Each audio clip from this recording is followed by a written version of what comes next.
Hello, everyone, and welcome back to Get Right with DigiByte. My name's Mike, and it's another fantastic day on the DigiByte blockchain. And in today's video, we are going to ponder the question, is DigiByte the next Betamax?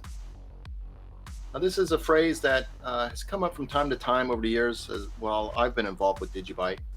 And the inference is simply that even though people are acknowledging that DigiByte is superior in many ways technically over its competition, ultimately it will lose out because of reasons.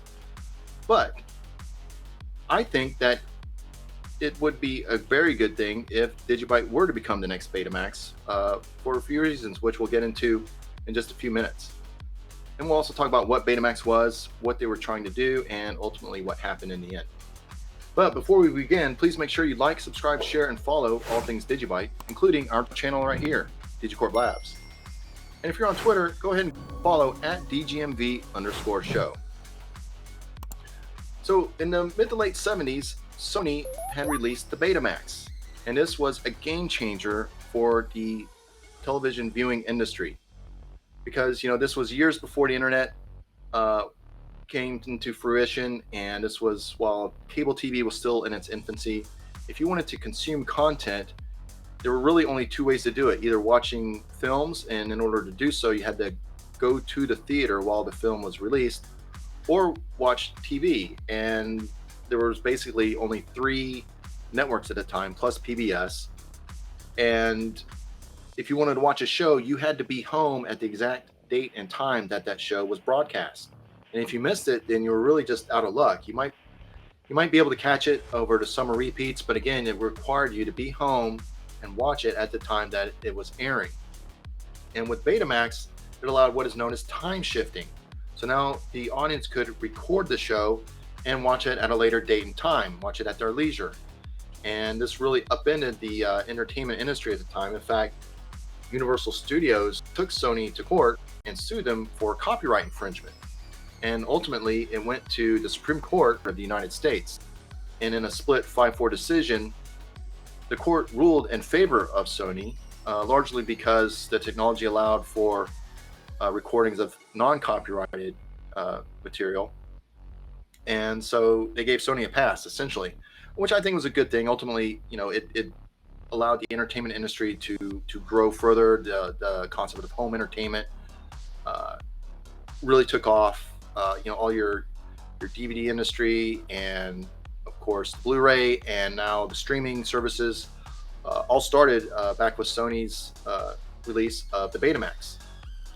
So Betamax is off to the races. They won their court case and they were first to market with this technology. However, they did run into some headwinds from JVC, who shortly after the release of Betamax released their own system, the video home system, simply known as a VHS. Now, VHS did have some advantages over Betamax. For one, it did allow for longer recording time, which was very important to consumers. And also, JVC was willing to license their technology to other manufacturers. This allowed for a greater number of, higher production of the VHS format machines, and allowed the price points to be much lower than they were for Betamax, who did license their Betamax to a few manufacturers, but they did it under really strict oversight, whereas JVC, I don't think they really cared. They wanted a lot of machines out there. And it was just a numbers game. And over the years, Betamax eventually lost the format war to VHS. And it was kind of surprising at the time because, like I said, Betamax was considered superior product to VHS. It did have a better image, at least the initial versions of Betamax did. And the machines themselves were better made. They were sturdier and had just better components. But those things weren't really important to the home consumer. It was really about cost, because these things were expensive for their time, and also the running time, the record time of the format. So was that the end of Sony? Well, of course not. They continued to be around, and they're still one of the largest multinational corporations to this day. And what happened to Betamax is that it became the predecessor to what was known as Betacam SP. and was the predecessor to digital Betacam, also known as DigiByte. Now, these formats were the backbone for the professional TV production industry. Now, I'm not going to claim to be an expert about much of anything,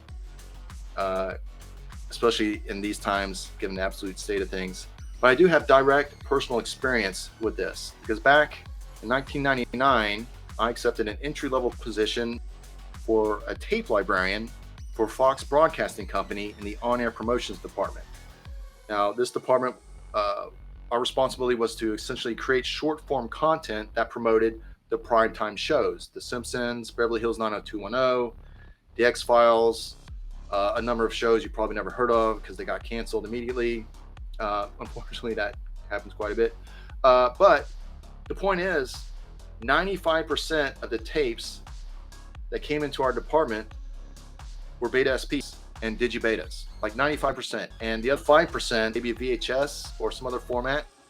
And if that format came in, we immediately took it across the hall to a place called the tape room, which looked a lot like this, which was just racks and racks of Beta SP and DigiByte machines all connected to one another. So you could take the masters that were delivered to us of the show and make multiple copies that other producers would use for viewing, and other editors would cut with, and then finishing editors would finish with. And every edit bay, we had 10 rough cut edit bays. Each one had a machine just like this, connected to its editing machine. A lot of producers had machines just like this, where they would view and screen and take notes and define shots and dialogue that they wanted to use in the spots. And it was ubiquitous. It was everywhere. I mean, I must have handled, thousands, tens of thousands, maybe even up to 100,000 of these tapes. It was crazy. The amount of tapes that would come through. In fact, we had our own vault that looked very similar to this. This is just, I found this randomly on a Google search. Our vault was probably about 4 times as high, went up to the ceiling. These massive racks, you had to just really crank the rollers to move them into position, and then get the ladders to try and find the tape that you needed. And what's really surreal, again, this is called Vital Vault. They're providing some sort of service. But I'm looking at this image here. I swear these look like Fox tapes. It's not a super high-res image. I zoom in, I can't quite make out what the label says, but just looking at, see up here these little stickers, this paper tape, we would take paper tape and put it on the spine at the top and write the number of the logging, how we would just log the tape. We'd put like F35409, next tape come in, F35410, 411, so on and so forth. And I always assumed the F stood for Fox. It turns out it stood for Fernwood, which is the name of the building that the original vault resided in when Fox was over in Hollywood back in the early days. Guys, you get my point here. So even though Betamax failed, it lost the format war, and everyone likes to say, oh, well, such and such is the next Betamax, meaning, hey, yeah, it might be technically superior, but in the end, it's going to lose. It didn't really lose. Betacam was the backbone for the entire entertainment industry up until the onset of HD. And even then, Betacam it evolved into HD Cam and HD Cam SR.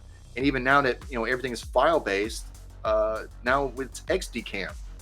It's a format that I use every day at work. In fact, when I export files that go directly to NetOps to be broadcast each night, that's the format I use. It's XD Cam. So, I just want to give a little bit of, personal history here and my familiarity with this particular format. Again, Betamax lost the format war for home consumers, but it was everywhere for the broadcast TV industry. And it wasn't just Fox. It was CBS, NBC, ABC, and all the supporting businesses and production companies that provided services for all of these networks. And it was all, your cable channels as well. Everything revolved around Betacam, SP, and DigiByte, and then the later formats as well. So, let me know what you think, guys. Leave a comment down below. If you agree with me, if you think that if DigiByte is the next Betamax, if that would be a good thing. I think it would, but ultimately, I don't think it will be. I think DigiByte will just be the first DigiByte. It will always be DigiByte. As long as the internet continues to exist, I think it will become a household name. for many people. I think other people will use it without even realizing that they're using it. It will be that ubiquitous. But that's just my opinion, but I'm curious to hear your thoughts, so drop a comment below. Like I said before, if you like this type of content, please drop us a like and consider subscribing to the channel.